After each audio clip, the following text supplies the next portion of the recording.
गुरुवार व्रत कथा। भारतवर्ष में एक राजा राज्य करता था। वह बड़ा प्रतापी और दानी था। नित्य गरीबों और ब्राह्मणों की सहायता करता था। ये बात उसकी रानी को अच्छी नहीं लगती। वो ना ही गरीबों को दान देती, ना ही भगवान का पूजन करती और राजा को भी दान देने से मना किया करती।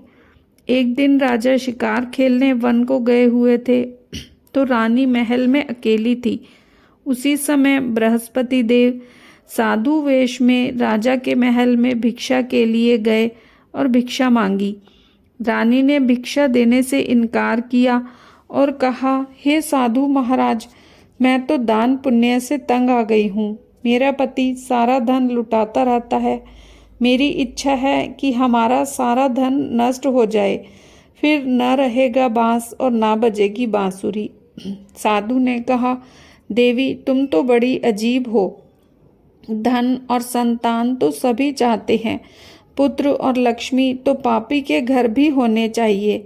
यदि तुम्हारे पास अधिक धन है तो भूखों को भोजन दो, प्यासों के लिए प्याऊ बनवाओ, मुसाफिरों के लिए धर्मशाला खुलवाओ। जो निर्धन अपनी कुंवारी कन्याओं का विवाह नहीं कर सकते, उनका विवाह करा दो। ऐसे और कई काम हैं जिनके करने से तुम्हारा यश लोक परलोक में फैलेगा। परंतु रानी पर उपदेश का कोई प्रभाव ना पड़ा। मैं बोली, महाराज, आप मुझे ना समझाएं। मैं ऐसा धन नहीं चाहती जो हर जगह बांटती फिरूं। साधु ने उत्तर दिया, यदि तुम्हारी ऐसी इच्छा है तो तथास्तु।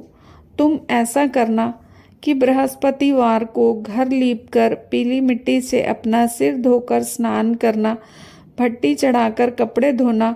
ऐसा करने से सारा धन नष्ट हो जाएगा। इतना कह साधु महाराज वहाँ से आलोप हो गए। जैसे ही साधु कह कर गए वैसे ही रानी ने किया। 6 बृहस्पतिवार ही बीते कि उसका समस्त धन नष्ट हो गया और भोजन के लिए दोनों तरसने लगे, सांसारिक भोगों से दुखी रहने लगे। अब तो वह राजा से कहती कि तब वह राजा रानी से कहने लगा कि तुम यहाँ पर रहो, मैं दूसरे देश में जाऊँ, क्योंकि यहाँ पर सभी मनुष्य मुझे जानते हैं। इसीलिए कोई ऐसा कार्य नहीं कर सकता। देश चोरी परदेश भीख के बराबर है। ऐसा कहकर राजा परदेश चला गया। वह वहाँ जंगल जाता और लकड़ी काट कर लाता, शहर में बेचता। इस तरह जीवन व्यतीत करने लगा। एक दिन दुखी होकर जंगल में एक पेड़ के नीचे आसन जमाकर बैठ गया। अपनी दशा को याद करके व्याकुल होने लगा। बृहस्पतिवार का दिन था। एकाएक उसने देखा कि निर्जन वन में एक साधु प्रकट हुए। वह साधु वेश में स्वयं बृहस्पति देवता थे। लकड़हारे के सामने आकर बोले, हे लकड़हारे, तू सुनसान जंगल में चिंता मग्न क्यों बैठा है? लकड़हारे ने दोनों हाथ जोड़कर प्रणाम किया और उत्तर दिया, महात्मा जी, आप सब कुछ जानते हैं, मैं क्या कहूँ। ये कहकर रोने लगा और साधु को अपनी कथा सुनाई। महात्मा जी ने कहा, तुम्हारी स्त्री ने बृहस्पति के दिन बृहस्पति भगवान का निरादर किया है, जिसके कारण वे रुष्ट होकर उन्होंने तुम्हारी ये दशा कर दी। अब तुम चिंता को दूर कर मेरे कहने पर चलो तो तुम्हारे सब कष्ट दूर हो जाएंगे और भगवान पहले से भी अधिक संपत्ति देंगे।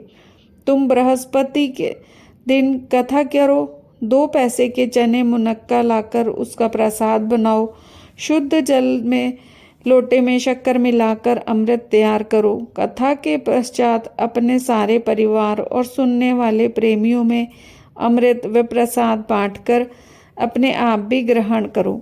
ऐसा करने से भगवान तुम्हारी सभी मनोकामनाएं पूरी करेंगे।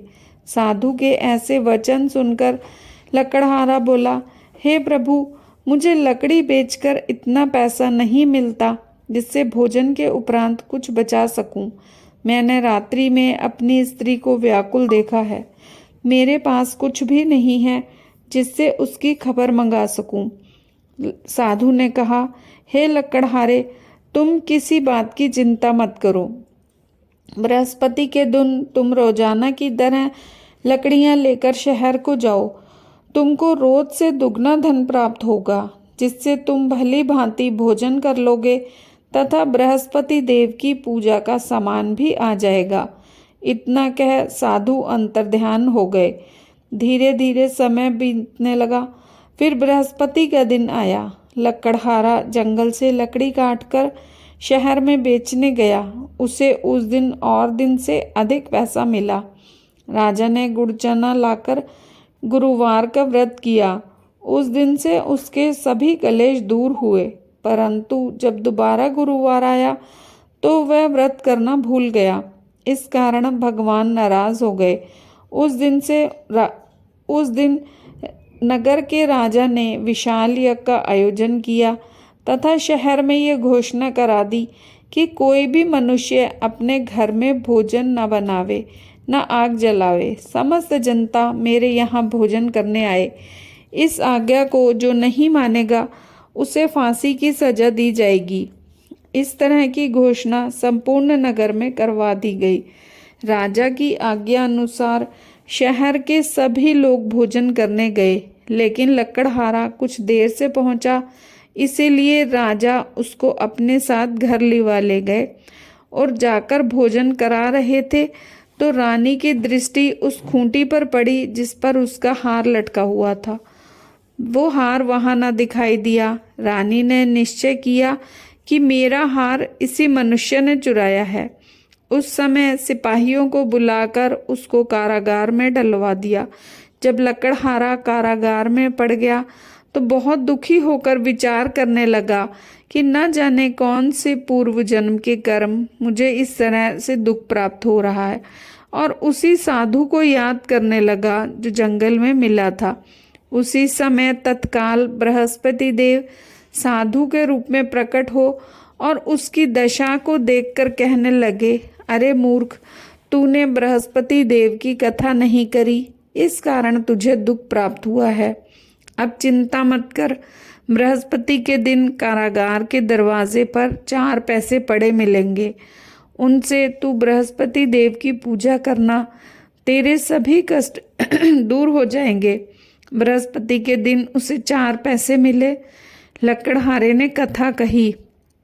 उसी रात्रि को बृहस्पति देव ने उस नगर के राजा को स्वप्न में कहा, हे राजा, तुमने जिस आदमी को कारागार में बंद कर दिया है वह निर्दोष है, वह राजा है, उसे छोड़ देना।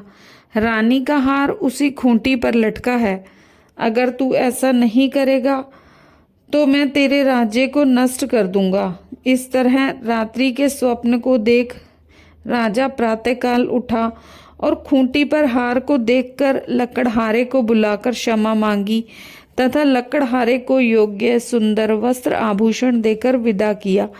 बृहस्पति की आज्ञा अनुसार लकड़हारा अपने नगर को चल दिया।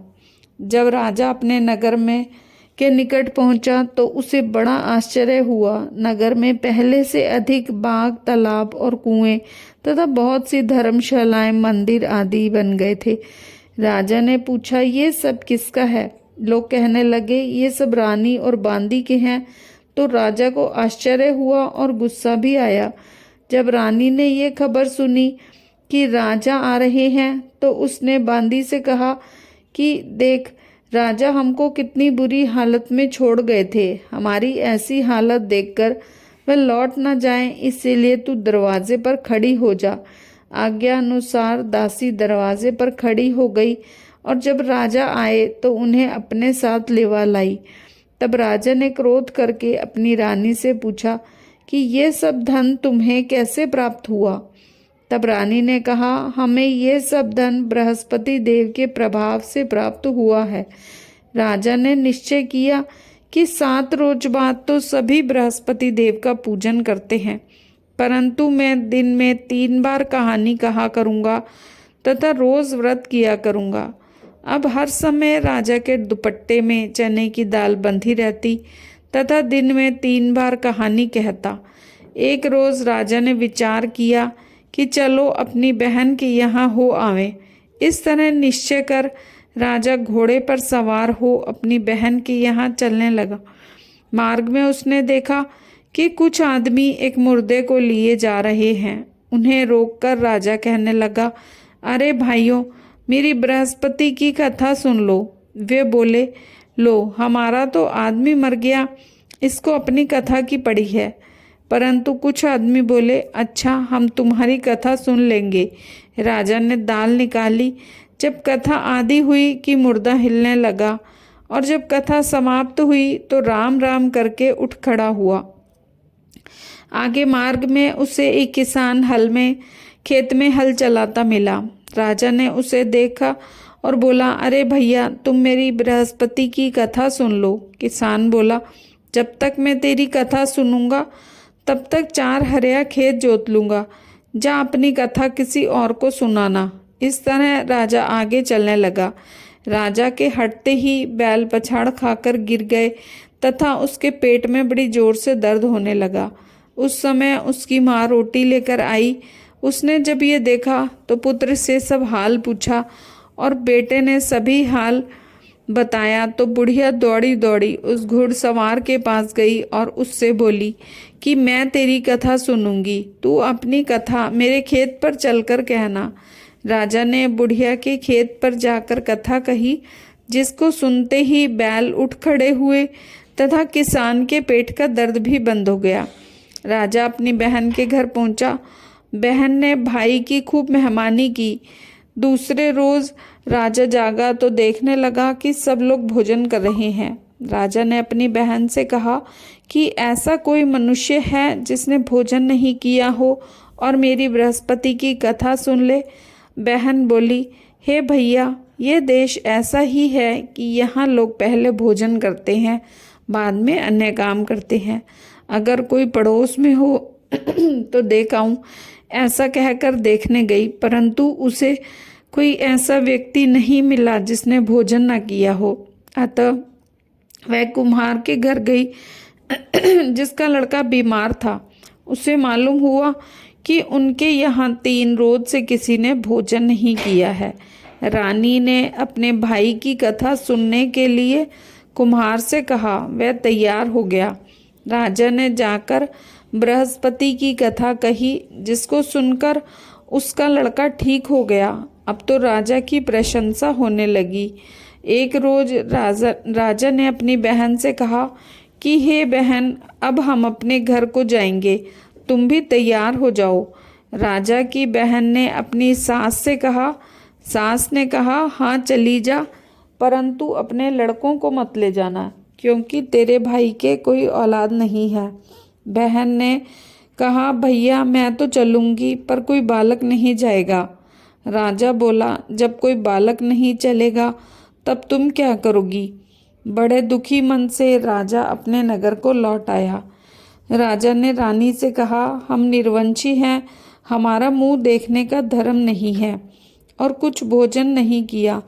रानी बोली, हे प्रभु, बृहस्पति देव ने हमें सब कुछ दिया है, वे हमें औलाद अवश्य देंगे। उस रात को बृहस्पति देव ने राजा से स्वप्न में कहा, हे राजा, उठ, सभी सोच त्याग दे, तेरी रानी गर्भ से है। राजा को ये बात सुनकर बड़ी खुशी हुई। 9वें महीने में उसके गर्भ से एक सुंदर पुत्र पैदा हुआ। तब राजा बोला, हे रानी, स्त्री बिना भोजन के रह सकती है, बिना कहे नहीं रह सकती। जब मेरी बहन आवे तो तुम उनसे कुछ मत कहना। रानी ने सुनकर हाँ कर दिया। जब राजा की बहन ने यह शुभ समाचार सुना तो वह बहुत खुश हुई तथा बधाई लेकर अपने भाई के यहाँ आई। तभी रानी ने कहा, घोड़ा चढ़कर तो नहीं आई, गधा चढ़ी आई। राजा की बहन बोली, भाभी, मैं इस प्रकार ना कहती तो तुम्हें औलाद कैसे मिलती? बृहस्पति देव ऐसे ही हैं, जिसके मन में कामनाएं हैं सभी को पूर्ण करते हैं। जो सद्भावना पूर्वक बृहस्पति का व्रत करता है या कथा पढ़ता सुनता है, दूसरों को सुनाता है, बृहस्पति देव उसकी मनोकामना पूरी करते हैं। बृहस्पति भगवान उसकी सदैव रक्षा करते हैं। संसार में जो मनुष्य सद्भावना से भगवान जी का पूजन व्रत सच्चे हृदय से करते हैं, तो उनकी सभी मनोकामनाएं पूर्ण करते हैं। जैसी सच्ची भावना से राजा और रानी ने उनकी कथा का गुणगान किया तो उनकी सभी इच्छाएं बृहस्पति देव जी ने पूर्ण की।